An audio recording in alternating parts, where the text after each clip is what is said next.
Greetings class and welcome to Module 4. This is our synthesis module. We are looking at those complex considerations across the health continuum. Please do take some time to refamiliarize yourself with the definition of continuum of care. Across the readings for this week, you will be introduced to the different roles evolving in population health. There will always, of course, be roles in acute care, but foundational knowledge of population will expand your capabilities in the realm of population health. Please pay particular attention to the innovative trends discussed as occurring in population health.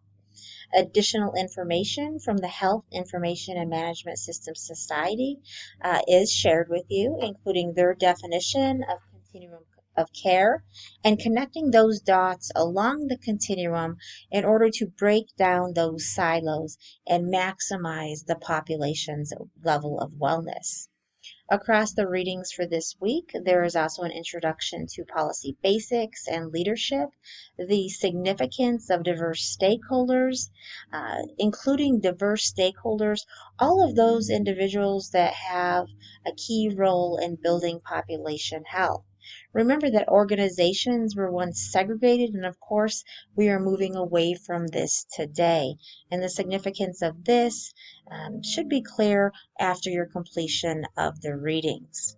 If you have any questions, please do not hesitate to reach out to me. Thank you.